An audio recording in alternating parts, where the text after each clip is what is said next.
Alright, this video we are going to go through phase changes, which you'll see in chapter 12 and some you'll be in chapter, the last part of chapter 11.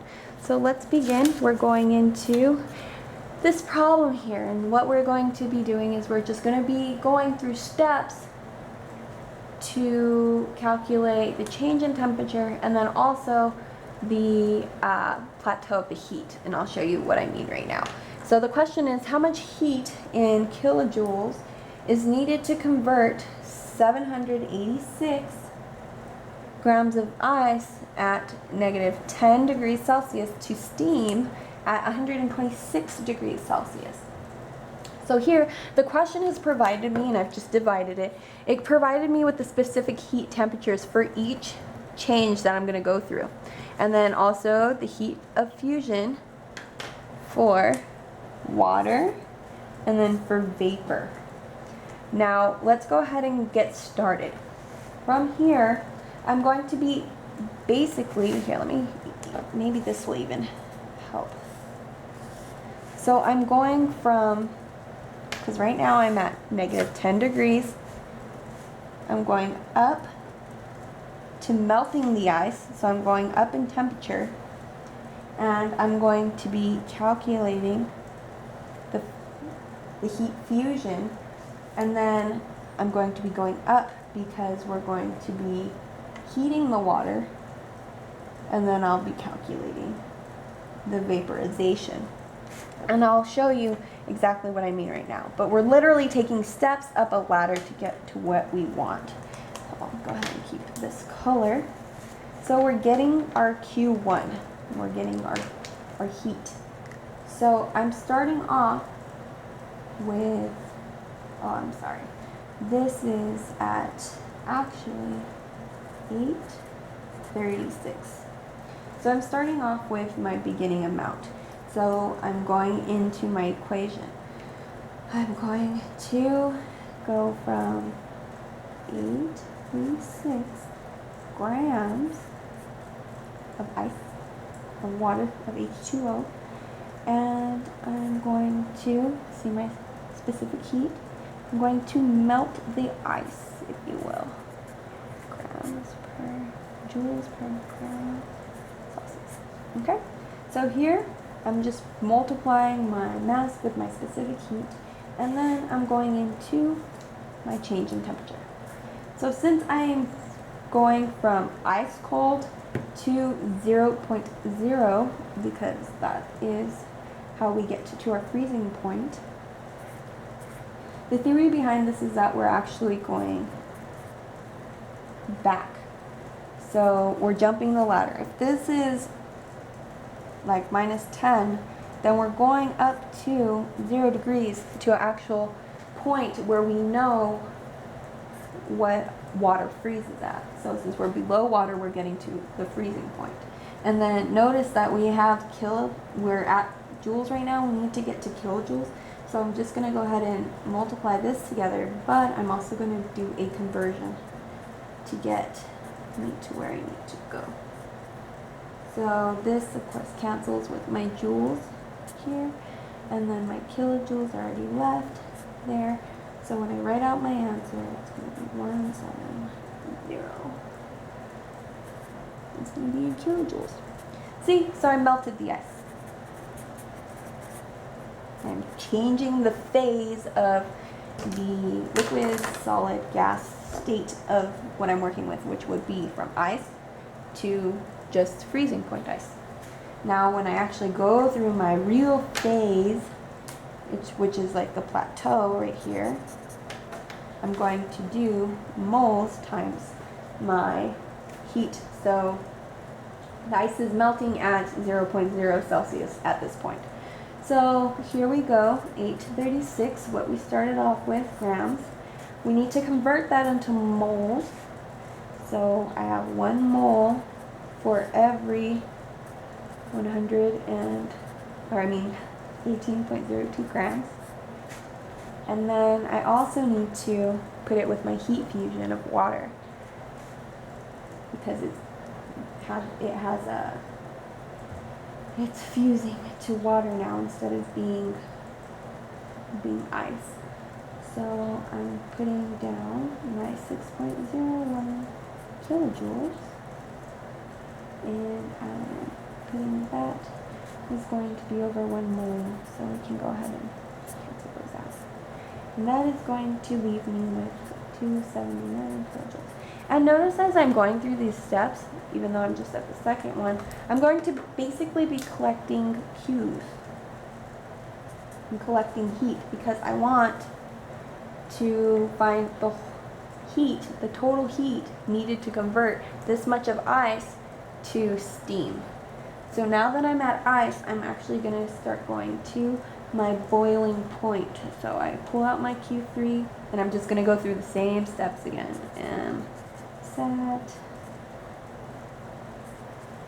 which it's mass times specific heat and change in temperature.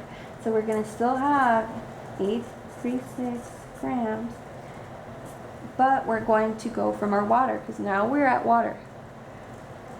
Or we're going to water, basically. So it's going to be 4.184 joules per grams times, there we go. And then, of course, we need to do the conversion because everything's in kilojoules. So well, let's go ahead and make it the same as up here, just so we have everything the same. So I want to go to boiling, so I'm going to put 100 degrees because water boils at 100 degrees minus 0 Celsius. And then I'll just put my little conversion down here like I did up top. And we go ahead and cancel everything out that we need to cancel. Everything cancels. And we're left with kilojoules is equal to 350 kilojoules. Now that I'm there, now that I changed in temperature, I climbed up the ladder, I'm going to go into my Q4. So now I'm at the plateau area where I'm going to do my vaporization. So from here, we can do Q vape, just so you know. And like up here, since we did the fusion, we can do fusion right here. 836 grams again. And then we're going to, suppose if you wanted to do this a little bit faster, you could just keep this as a constant, like your own little constant, and just remember how many moles are within this. But just for the sake of this video, since I'm showing you how to do it, it would be better for me to just go ahead and write it out. But you can do it faster. And then from right here, I'm going into my vaporization. So I'm going to put 40.79 kilojoules. And it's going to be over mole, right? So I cancel. And then so I'm left with my end result of 1,890 kilojoules. Now notice the pattern of these as they kind of grow. I usually, if I'm doing a problem and I notice that my vaporization isn't that high, then I kind of realize that something's wrong. So I'll just go back. But just for the sake, I'm just going to keep going and just let you know tips as I continue. So here, we're going to just do, this is Q5, you can call it Q heat if you want, just so you know the difference between them. And so it's another MSAT.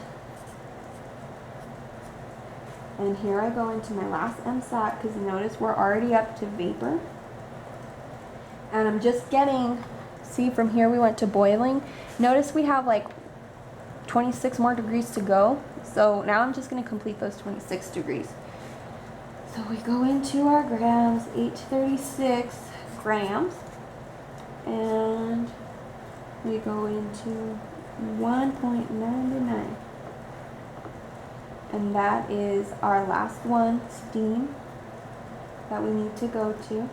And it's joules per 1 Celsius times, and here's the difference, 126 minus 100. And this is our Celsius. Hope you, I hope you can see right here. So what I did is I just went through the same process as I did up here. I came down here, and from there I'm going to still convert because I have that. I have these in joules and I need to be in kilojoules, so everything comes out correctly. Joules. And then you can go ahead and cancel everything you need to cancel. Is equal to 43.3. Now you're not done. We still need to actually add up all the answers we got from here. So down here, I'm just going to add Q1 plus Q2 plus Q3 plus Q4, because it's not asking for what step or what, it's asking for them all. So with my calculator, I'm just going to type it in. My total is coming out to 2,580 kilojoules. Okay. So this phase change, it seems really difficult, but I actually really like it because it's way more, it looks way more complicated than it really is. You're literally just taking steps up this ladder. And notice this is delta T because you're changing the temperature, and then when you plateau, you're just going into your latent heat, so it's your moles. So just make sure you know your moles conversions, and you can just use that same mole conversion throughout the entire thing. It's a pretty simple question, but if you have any questions, feel free to go ahead and comment.